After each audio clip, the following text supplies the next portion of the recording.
दोस्तों, जैसे कि आप लोगों ने इस कहानी के पहले भाग में देखा था कि कैसे चील ने मीनू चिड़िया को मारकर खा लिया था, जिसके कारण मानो चिड़ा अपनी बेटी चिंकी चिड़िया का ध्यान नहीं रख पाता था।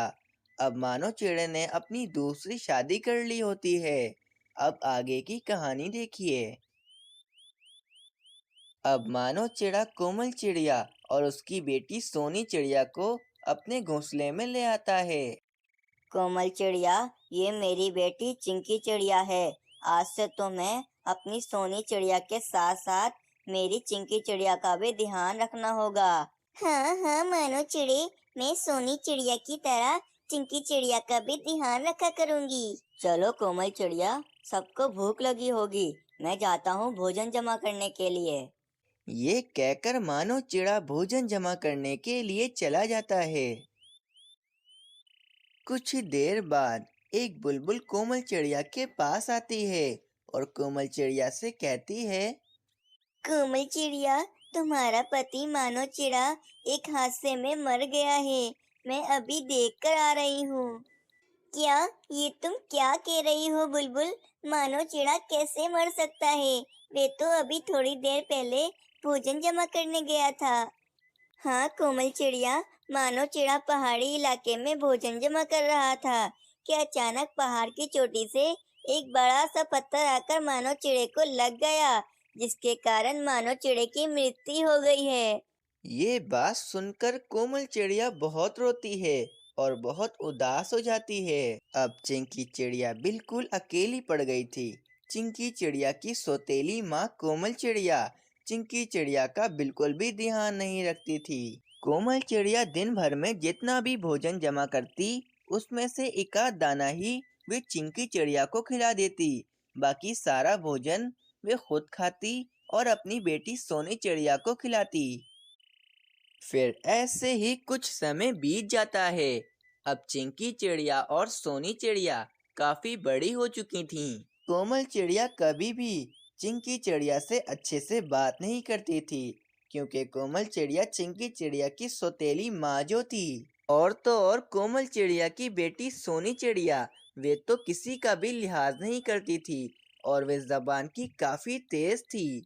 लेकिन फिर भी कोमल चिड़िया की आंखों का तारा उसकी बेटी सोनी चिड़िया ही थी। कोमल चिड़िया हर समय चिंकी चिड़िया को डांटने का कोई ना कोई मौका तलाशी करती रहती थी, जब तक कि कोमल चिड़िया चिंकी चिड़िया को डांट ना ले, जब तक कि कोमल चिड़िया का खाना हजम नहीं होता था। अरे ये क्या? बस हर समय तुम बैठी ही रहती हो। क्या तुम्हें पता नहीं कि बारिश का समय आने ही वाला है और तुम बैठी ही रहती हो? तुमने अभी तक घोंसले बनाने के लिए तिनके भी नहीं जमा किए हैं। जाओ जाके तिनके जमा करो। ठीक है मम्मा, मैं तिनके जमा करने के लिए जा रही हूँ। आप सोनी चिड़िया को भी मेरे साथ भेज दें। हम दोनों बहनें मिलकर जल्दी जल्दी तिनके जमा कर लेंगे। तुम पागल तो नहीं हो गई हो चिंकी चिड़िया? मेरी बेटी इतनी नाजुक सी है, वे ये सब काम नहीं कर सकती है। तुम्हें जितना बोला है तुम उतना करो, ज्यादा मुझे भाषण मत दो। चिंकी चिड़िया तिनके जमा करने के लिए चली जाती है और सोनी चिड़िया तो आराम से अपने घोंसले में बैठी हुई होती है। मम्मी, हमारे पास इतना सारा भोजन है इस पोटली में, तो तुम भोजन रोजाना क्यों जमा करती हो? बेटा, इस पोटली में जितना भी भोजन है, ये मैंने तेरे जहेज के लिए रखा है। जब तेरी शादी होगी, तो मैं ये सारा भोजन तुझे जहेज में दूंगी। पर मम्मी, मुझे अभी शादी नहीं करनी है। मैं तो अभी खूब मजे करना चाहती हूँ। खूब घूमूंगी, खूब फिरूंगी, खूब मजे करना चाहती हूँ मैं अभी। एक काम करो, तुम उस चिंकी चिड़िया की शादी करा दो। मैं तो अभी शादी करने वाली नहीं हूँ। अरे हटाओ उस चिंकी चिड़िया को। अगर मैंने उसकी शादी करा दी ना, तो मुझे जहेज में उसको भी एक पोटली भरकर भोजन देना पड़ेगा। और ये भोजन तो मैंने तेरे जहेज के लिए जमा किया है, तो मैं उस नास पीटी चिंकी चिड़िया को ये भोजन क्यों दूं? मैंने कह दिया सो कह दिया। मैं शादी नहीं करूँगी मतलब नहीं करूँगी। तुम जो भी बोलो। सोनी चिड़िया जबान की बहुत तेज थी। वे कोमल चिड़िया की एक बात भी नहीं मानती थी। फिर शाम होने को आती है। चिंकी चिड़िया कुछ तिनके जमा कर कर अपने घोंसले में आ जाती है। अरे, ऐसा लग रहा है कि कोई तीर मारकर आ रही है तू। ये थोड़े से तिनके ही तो तूने जमा किए हैं, इसमें तू क्या थक गई? ये तिनके मुझे आसानी से नहीं मिले, ये बहुत मुश्किलों से मिले हैं। सुबह से शाम हो गई, अब जाकर मैं ये थोड़े से तिनके जमा कर सकी हूँ। मैं बहुत थक गई हूँ। अच्छा अच्छा, बस कर, ज्यादा अपनी दुखी दास्तान मत सुना मुझे। ये ले, ये कुछ भोजन खा ले और सो जा। वैसे भी तुझे कल सुबह जल्दी उठना है और दोबारा से तिनके जमा करने जाना है। पर हाँ, कल मैं अकेले तिनके जमा करने नहीं जाने वाली हूँ। कल मेरे साथ ये सोनी चिड़िया भी जाएगी। ओ चिंकी चिड़िया, मैं कोई तुम्हारे साथ तिनके जमा करने नहीं आने वाली हूँ। ये सब काम तुम्हारा है।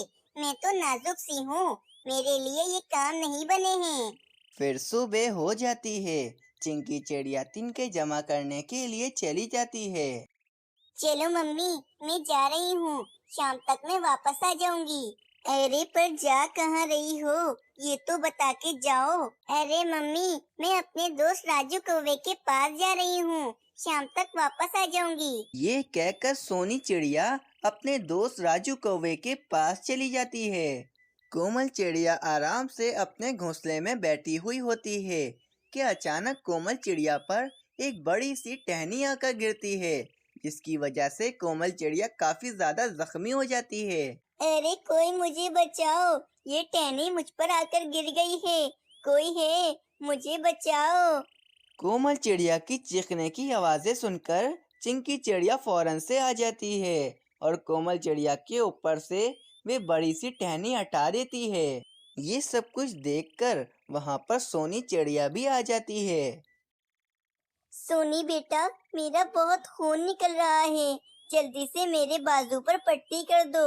मैं नहीं करूँगी पट्टी।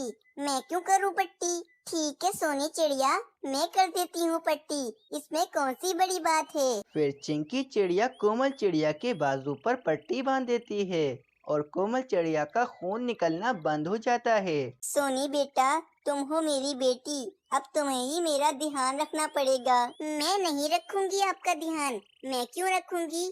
आपका ध्यान तो ये चिंकी चिड़िया रखेगी। वैसे भी मुझे रोजाना अपनी सहेलियों के पास जाना होता है, मेरे पास इतना टाइम वाइम नहीं है कि मैं आपका ध्यान रखूं। सोनी चिड़िया की ये बात सुनकर कोमल चिड़िया काफी उदास हो जाती है। आप उदास क्यों होती हो? मैं हूँ ना, मैं रखूंगी आपका ध्यान। अच्छा भाई, मैं तो जा रही हूँ अपनी सहेली के पास, तुम रखना मेरी मम्मी का ध्यान। ये कहकर सोनी चिड़िया वहाँ से चली जाती है। अरे क्या हुआ सोनी चिड़िया, तुम इतनी उदास क्यों हो? अरे क्या बताऊं राजू कौवे, मम्मी का एक बाजू जख्मी हो गया है, अब वे बीमार हो गई हैं और वह कहती हैं कि मैं उनका ध्यान रखूं। तुम्हें तो पता है ना राजू कौवे, मुझे ये सब काम नहीं आते हैं, बिला वजह मुझे ये सब काम करने पड़ेंगे। सोनी चिड़िया, मेरे पास इस मसले का एक हल है। आज से तुम अपने घोंसले वापस ही मत जाना। अगर तुम अपने घोंसले वापस जाओगी तो तुम्हें अपनी मम्मी का ध्यान रखना पड़ेगा। इसीलिए मैं तो तुमसे यही कहूँगा कि तुम अपने घर मत जाओ। हाँ राजू कौवे, ये ठीक रहेगा, पर तुम्हें पता है कि मेरी मम्मी ने मेरे जहेज के लिए कितना सारा भोजन जमा किया हुआ है, और अगर मैं वापस अपने घोंसले ना गई तो मेरी मम्मी मेरे जहेज का सारा भोजन उस चिंकी चिड़िया को दे देंगी। सोनी चिड़िया, तुम एक काम करो, तुम अपने घोंसले में जाओ और किसी भी तरह अपने जहेज का सारा भोजन छुपाकर मेरे पास ले आओ। फिर हम दोनों एक गुफा के अंदर रहेंगे। उस गुफा में हमें कोई भी नहीं ढूंढ पाएगा। हम उस गुफा में वे सारा भोजन आराम से खा भी सकेंगे। हाँ राजू कौवे, ये ठीक रहेगा। मैं अभी जाती हूँ अपने घोंसले और जाकर मैं अपने जहेज का सारा भोजन ले आती हूँ। फिर वह सोनी चिड़िया अपने घोंसले की तरफ चली जाती है। सोनी चिड़िया जैसे ही अपने घोंसले में आती है तो वह सोनी चिड़िया देखती है कि कोमल चिड़िया सो रही होती है और वहाँ पर चिंकी चिड़िया भी नहीं होती। सोनी चिड़िया इसी बात का फायदा उठाकर अपने जहेज की भोजन की पोटली उठाकर वहाँ से ले जाती है। राजू कौवे, ये देखो, मेरी मम्मी ने कितना सारा भोजन इस पोटली में जमा किया हुआ है। इतना सारा भोजन देखकर तो राजू कौवे के मुंह में पानी आ जाता है और उसके दिल में लालच आ जाती है। फिर रात हो जाती है। सोनी चिड़िया भी सो जाती है। सोनी चिड़िया के सोते ही राजू कौवा उठ जाता है। चलो, सोनी चिड़िया का जहेज का सारा भोजन मैं लेकर यहाँ से रफू चक्कर हो जाता हूँ। ये कहकर राजू कौवा भोजन की पोटली लेकर वहां से भाग जाता है। फिर सुबह होने पर जब सोनी चिड़िया उठती है तो वे देखती है कि ना तो वहां पर राजू कौवा होता है और ना ही उसके जहेज की पोटली वहां पर होती है। लगता है राजू कौवे ने मुझे धोखा दिया है। मैं मेरे जहेज की पोटली लेकर यहाँ से भाग गया है। अब मैं क्या करूँगी? अब तो मैं वापस अपने घोंसले भी नहीं जा सकती हूँ। अब मैं क्या करूँगी? इस तरह उस सोनी चिड़िया को अपने गुरूर की सजा मिल जाती है और वहीं वे चिंकी चिड़िया कोमल चिड़िया का खूब ध्यान रखती है, जिसकी वजह से कोमल चिड़िया का बाजू ठीक हो गया होता है। चिंकी चिड़िया, मुझे माफ कर दो। मैंने तुम्हारे साथ बहुत गलत किया है। मैंने कभी भी तुम्हें अपनी बेटी नहीं समझा और जो मेरी अपनी बेटी थी उसने तो मेरा कभी ध्यान नहीं रखा और वे मुझे धोखा देकर चली गई। चिंकी चिड़िया, तुम मुझे माफ कर दो। इस तरह उस कोमल चिड़िया को अपने किए की सजा मिल जाती है। इस कहानी से हमें ये प्रेरणा मिलती है कि हमें कभी भी किसी को नीचा और कमतर नहीं समझना चाहिए। तो दोस्तों, कैसी लगी आप लोगों को ये कहानी? हमें कमेंट कर जरूर बताएं।